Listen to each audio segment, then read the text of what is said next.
தமிழகத்தில் அயலக தமிழர் மாநாடு 2026 நேற்று தொடங்கி மிக சிறப்பாக நடைபெற்று வருகிறது. 2 நாட்களாக நடைபெறும் இந்த மாநாடு இன்றுடன் நிறைவு பெறுகிறது.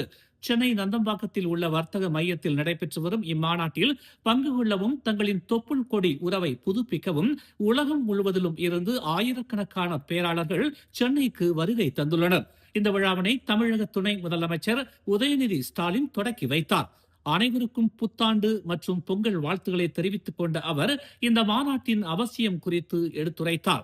உலக தமிழர்களின் நம்பிக்கையாய் அவர்களுக்கான ஒரு தாய் வீடாக தமிழ்நாடு இருக்கும் என்றும், எந்தவித பிரச்சனைகள் வந்தாலும் உலகின் அத்தனை தமிழர்களுக்கும் தமிழ்நாடு குரல் கொடுக்கும் என்றும் அவர் கூறினார்.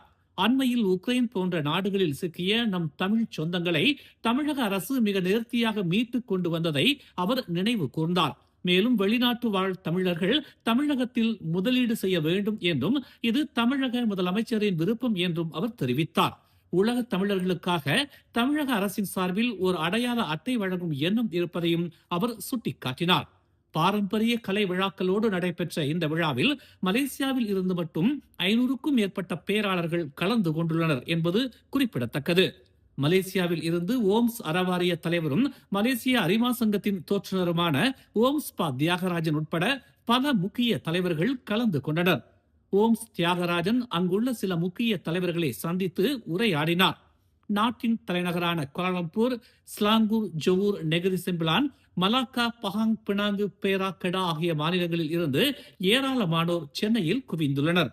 மத்திய மாநில அரசுகளின் பிரதிநிதிகள், அரசியல் சமூக இயக்கங்களின் தலைவர்கள், பொறுப்பாளர்கள், ஊடகவியலாளர்கள் ஆகியோர் இதில் பேராளர்களாக கலந்து கொண்டுள்ளனர். இந்த நிகழ்வில் உலகளாவிய நிலையில் 36 பேருக்கு சிறப்பு விருதுகள் வழங்கப்பட்டன. இந்தியா நாடாளுமன்ற உறுப்பினர் கனிமொழி கருணாநிதி இந்த விருதினை எடுத்து வழங்கினார். மலேசியாவில் இருந்து மக்கள் ஓசை செய்தி ஆசிரியரும் தாப்பா தமிழ் எழுத்தாளர் வாசகர் பண்பாட்டு இயக்கத்தின் தோற்றுநருமான ரமேஸ்வரி ராஜா தமிழ் சேவைக்கான விருதை பெற்றார். மலேசிய தமிழ் எழுத்தாளர் சங்கத்தின் முன்னாள் தலைவரும் சங்கத்தின் அயலக தொடர்பு தலைவருமான ராஜேந்திரன் பெருமாள், சுகைசிப்புட் இந்தியர் இயக்க தலைவர் சின்னராசு, சித்தியவான் தமிழர் சங்கம் சுப கதிரவன் ஆகியோரும் விருது பெற்றனர். மலேசியாவில் இருந்து சென்னைக்கு வந்த பேராளர்கள் அனைவருக்கும் தமிழக அரசு ஏற்பாட்டில் விமான நிலையத்தில் சிறப்பான வரவேற்பு நல்கப்பட்டது. தொடர்ந்து அனைத்து பேராளர்களுக்குமான வழிகாட்டலும் உபசரிப்பும் சிறப்பான முறையில் வழங்கப்பட்டது.